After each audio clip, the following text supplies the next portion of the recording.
Is it wrong to observe church online? Is it somehow a neglect of our responsibilities towards God?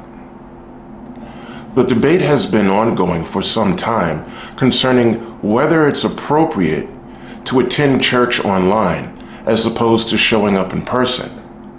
Now, when you examine this issue, you must understand what is the purpose of coming together as a collective when we attend church.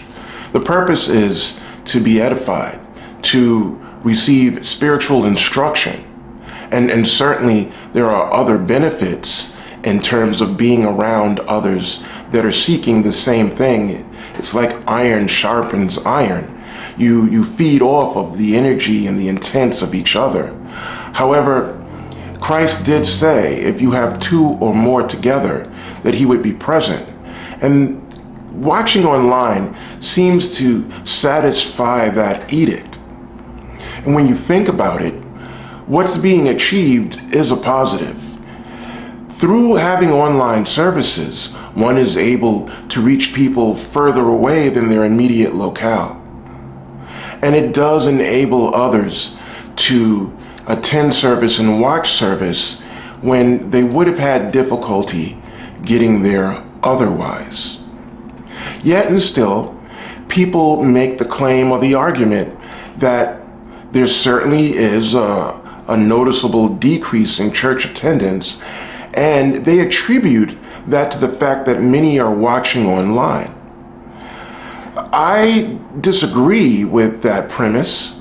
Many are watching online and they are taking advantage of that, and it's enabling others to respond to church in ways where they wouldn't have been before.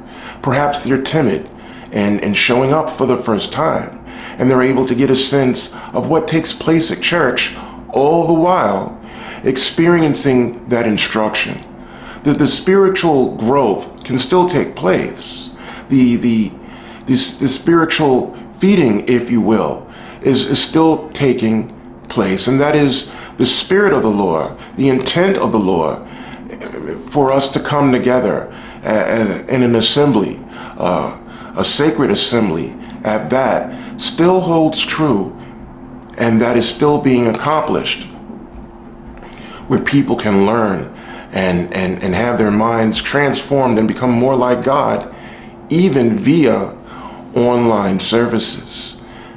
And so what the real issue is that perhaps there isn't enough to attract people to want to experience that in-person setting.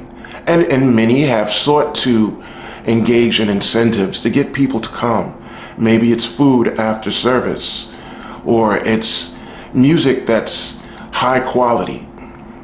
Now, although these things may be a part of worship, it is possible to lean in the other direction and now have the opposite problem, where you begin to focus on the secondary aspects of worship, meaning first and foremost, seek the kingdom of God, and all these other things will be addressed. First and foremost, it's the spiritual edification, it's the spiritual learning, it's the feeding tube of God's Spirit affecting the individual minds that would appear. But instead, what can happen is the focus drifts to the food, and the food becomes the primary attraction as opposed to the spiritual edification. The music becomes the primary attraction as opposed to the spiritual edification. And I tell you, some churches are very talented. Their music is like you're going to see a concert, and you can forget that you're at church. Their audio, their lighting systems, the quality of the instruments and the performance, impeccable. But is that the point of all of this? Certainly, it's an incentive, another aspect of the worship service that one may enjoy.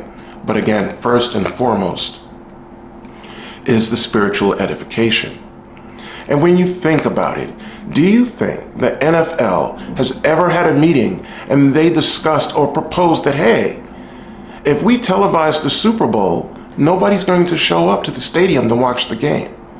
Of course not. That's not going to happen. The demand to watch the Super Bowl in person is very high. And so is the online presence. So is the TV viewing audience. Things have changed. The audience has changed. The commanded assembly that God has instructed take place has changed. The assembly is no longer limited to an immediate locale, but it is now very wide, very broad, worldwide. And so many are satisfying that command and are coming together and are benefiting from sharing that same space, except the space now encompasses more than just a physical room. It's virtual, whereby the spiritual edification can still take place, and that is the most important part. So let's continue to worship together via online or in person, and find ways to enjoy in-person company so that aspect continues and is bolstered in terms of our worship and fellowship with each other.